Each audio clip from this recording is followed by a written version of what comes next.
আমরা কিন্তু অনেক সময় কষ্ট পাই জীবনে। কষ্ট প্রিয় ভাইয়েরা আমরা পাই কি পাই না? পাই।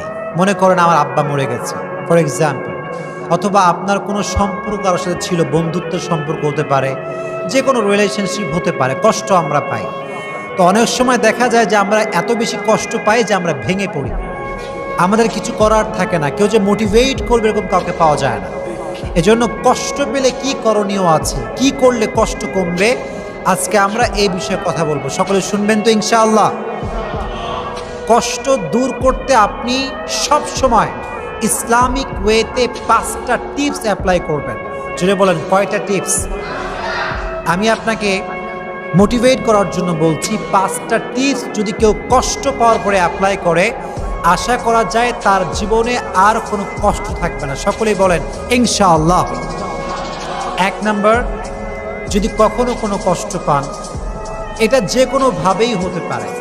কোনো একটা সম্পর্ক ছিল, কাছের মানুষ কষ্ট দিয়েছে বা প্রিয় মানুষ কষ্ট দিয়েছে, কোনো একটা জিনিস হারিয়ে ফেলেছেন, অনেক কষ্ট পেয়েছেন আপনি। প্রথমে আপনি যে কাজটা করবেন সেটা হচ্ছে you have to put your trust on your lord. আল্লাহর উপরে ভরসা রাখতে হবে যে আমার লাইফে ভালো যা ঘটে, খারাপ যা ঘটে, এটা সব কিছুই ক্ষমতা একজনের হাতে। তিনি কে? তো যখন কষ্ট পেয়েছেন, ভালো করে বলছেন, আমার দিকে তাকান। যখন কষ্ট পেয়েছেন আপনি বলবেন, আল্লাহ যা হয়েছে ভালোর জন্য হয়েছে, তুমি যা করেছো এটা ভালোর জন্যই করেছো, আমার তোমাকে নিয়ে কোনো অভিযোগ নাই, আমার জীবনে যা ঘটেছে আমি সেটার জন্যই পড়ছি আলহামদুলিল্লাহ। সকলে একবার পড়েন তো মন থেকে আলহামদুলিল্লাহ। Put your trust on your Lord.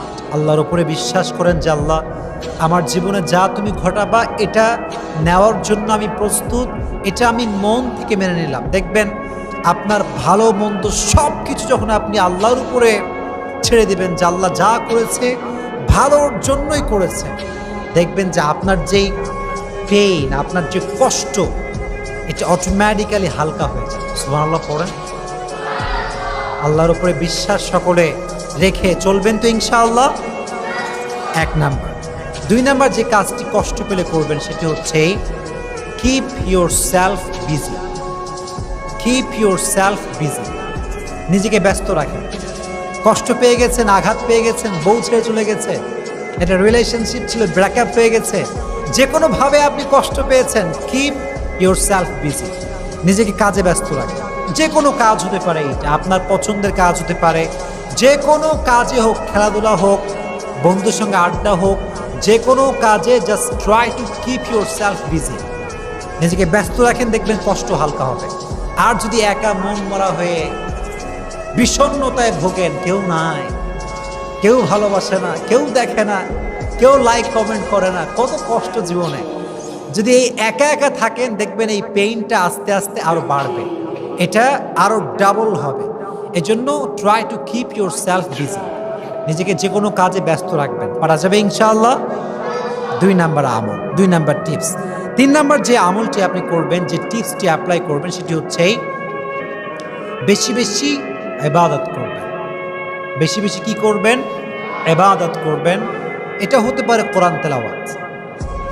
মনে করে আপনি অনেক কষ্ট পাইছেন, আপনার বন্ধু বান্ধব, আব্বা আম্মা পাশে কেউ নাই, আপনি টোটালি ডিপ্রেসড এবং আপনি ছ্যাঁকা খাইয়া বেকা, অবস্থা খুবই খারাপ আপনার। এই সময় আপনি সবাইকে শেয়ার করবেন না বিষয়টা, কোরআনটা হাতে নেবেন, সুন্দর করে অজু করে গোসল করে কোরআন তেলাওয়াত করবেন, কোরআনটা বুকের সঙ্গে একদম চেপে ধরে রাখবেন। দেখবেন আল্লাহর কসম করে বলতে পারি, কোরআন আপনাকে যে সুখটা দিবে, যে শান্তি দিবে, যে পিস অফ মাইন্ড দিবে, যে পিস অফ হার্ট দিবে, আল্লাহর কসম পৃথিবীর কোনো স্বার্থবাজ মানুষ আপনাকে সেই শান্তি দিতে পারবে না, অসম্ভব এটা। এজন্য যখন আপনি কষ্ট পেয়েছেন, কোরআনটা হাতে নেবেন, মন খুলে কোরআন পড়বেন। রাজি আছেন ইনশাআল্লাহ? অথবা ঠিক ভোরবেলায় উঠে, তাহাজ্জুদের সময় উঠে জায়নামাজটা বিছিয়ে তাহাজ্জুদের জায়নামাজ দাঁড়ায় যাবেন, আল্লাহকে সব কষ্ট বলবেন, কান্নাকাটি করবেন, আল্লাহকে আপনার কষ্ট বলবেন। Try to worship, more and more, বেশি বেশি ইবাদত করবেন, দেখবেন যে কষ্ট আপনার জীবনে ছিল এটা হালকা হয়ে যাবে। তাহলে 1 নাম্বার বিশ্বাস আমরা জানলাম, 1 নাম্বার উপায় জানলাম যে বিশ্বাস রাখতে হবে। 2 নাম্বার জানলাম নিজেকে ব্যস্ত রাখতে হবে। 3 নাম্বার জানলাম বেশি বেশি ইবাদত করতে হবে। বল বেশি বেশি কি করতে হবে? ইবাদত করতে হবে। 4 নাম্বার হচ্ছে spend your time with good people. যদি কষ্ট বেশি পেয়ে যান, ভালো মানুষের কাছে যাবেন। কি মানুষের কাছে যাবেন প্রিয় ভাইয়ারা? ভালো মানুষ যারা, যাদের চরিত্র ভালো, আচার আচরণ ভালো, এটা বেশিরভাগ ক্ষেত্রে আলেম ওলামার মাঝে পাওয়া যায়। স্কলার যারা, তারা ভালো চরিত্রের হয়। হুজুরদের কাছে যাবেন, ইমাম সাহেবের কাছে যাবেন, কথা বলবেন, দেখবেন মনটা অনেক হালকা হবে। এই যে যখন কষ্ট পাবেন, তখন আপনার সময়টা আপনি খারাপ জায়গায় দিবেন না, গান শুনবেন না, মোবাইল ফোনে বাজে ভিডিও দেখবেন না, ভালো মানুষের কাছে গিয়ে সময়টা কাটাবেন। রাজি আছেন ইনশাআল্লাহ? 4 নাম্বার। 5 নাম্বার, এটি খুবই গুরুত্বপূর্ণ এবং এটি শেষ টিপস, সেটি হচ্ছে spend your time with your parents. আব্বা আম্মার সঙ্গে সময় কাটাবেন।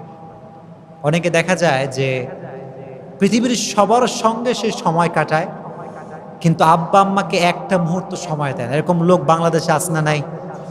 অনেক আছে।